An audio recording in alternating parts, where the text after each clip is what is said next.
வணக்கம். இந்த கொஷின் பாருங்கள். இது லேட்டஸ்டாக நடந்த குரூப் 2ல் கேட்ட கொஷின். ஒரு நபரின் வருமானம் 10% உயர்த்தப்பட்டு பிறகு 10% குறைக்கப்படுகிறது எனில் அவருடைய வருமானத்தில் ஏற்படும் மாற்ற விகிதத்தை காண்க. அதாவது ஒருவருடைய இன்கமில் ஃபஸ்ட்டு 10% இன்க்ரீஸ் பண்ணுறாங்க, அப்புறம் 10% டிக்ரீஸ் பண்ணுறாங்க. ஸோ அதில் ஏற்படும் மாற்றம் என்னன்னு கேட்குறாங்க. இப்போ அவருடைய இன்கம் நமக்கு எவ்வளோன்னு தெரியாது.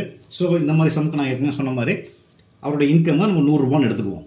ஏன்னா 100 எவ்வளோ வேணால் எடுத்துக்கலாம். 100 எடுத்துட்டோம்னா அந்த பர்சன்டேஜ் நம்ம சிம்பிளிஃபை பண்ணுறதுக்கு ஈஸியாக இருக்கும். ஸோ ஃபஸ்ட்டு வந்து இந்த 100 10% இன்க்ரீஸ் ஆகுது. ஸோ 100 10%ங்கிறது 10 ரூபா. ஓகேவா? இந்த ரெண்டு சைபர் கேன்சல் ஆகிருமா? ஸோ 10 ரூபா. அப்போ 10 ரூபா இன்க்ரீஸ் ஆகுது. 100 10 ரூபா இன்க்ரீஸ் ஆகுது. அப்போ அவருடைய வருமானம் 110 ரூபாயாக இன்க்ரீஸ் ஆகிடுது. அப்புறம் இந்த 110 ரூபாவில் 10% டிக்ரீஸ் ஆகுது. ஏன்னா 10% உயர்த்தப்பட்டு பிறகு 10% குறைக்கப்படுகிறது. ஸோ ஃபஸ்ட்டு 10% இன்க்ரீஸ் ஆகிடுது. அப்போ 100 110 ரூபா ஆகிடுது. இந்த 110 ரூபாவில் 10% டிக்ரீஸ் ஆகுது. இப்போ 110 ரூபாவில் 10%ங்கிறது எவ்வளோ? 110 × 10/100.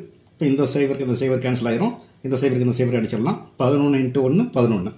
அப்போ 11 ரூபா அவருக்கு டிக்ரீஸ் ஆகுது, மைனஸ் ஆகுது. எவ்வளோலேருந்து? 110 ரூபாலேருந்து. அப்போ 110 ரூபா மைனஸ் 11 ரூபா = 99 ரூபா. இதுதான் அவருக்கு ஃபைனலாக கிடைக்கக்கூடிய வருமானம்.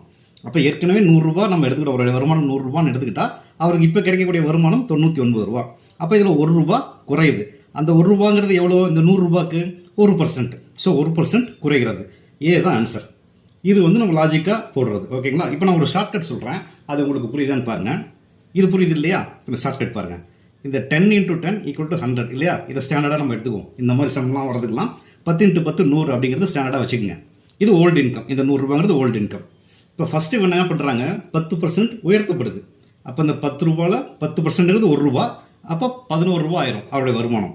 அப்புறம் இந்த 10%ல் 10 ரூபாவில் 10% குறைக்கப்படுகிறது. அப்போ இந்த 10 ரூபாவில் 10%ங்கிறது 1 ரூபா தான். இப்போ 1 ரூபா குறையுதுன்னா அந்த 10 ரூபா 9 ரூபா ஆயிரும். இதையும் பெருக்குங்க. 11 × 9 99. இதுதான் அவருடைய நியூ இன்கம். அப்போ ஏற்கனவே 100 ரூபா இருக்குது, இப்போ 99 ரூபா இருக்குது. அப்போ எவ்வளோ குறைஞ்சிருக்கு? 1 ரூபா குறைஞ்சிருக்கு. கூடுதா குறையுது? அப்போ 100 ரூபாய்க்கு மேலே இங்கே வந்துச்சுன்னா அப்போ கூடும். இங்கே குறைஞ்சிருக்கு. 1 ரூபா குறையுது. எவ்வளோக்கு 1 ரூபா? 100 ரூபாய்க்கு. 100 ரூபாய்க்கு 1 ரூபா குறையுதுன்னா அது எத்தனை பர்சன்ட்? 1% குறைகிறது. ஸோ இந்த ஷார்ட்கட் இந்த 10 × 10 = 100 ஸ்டாண்டர்டாக வச்சுக்கோங்க. அதிலிருந்து 10% கூடுதுன்னா கூட்டிக்கணும், குறையுதுன்னா குறைச்சிக்கணும். ஓகேவா? ரைட்.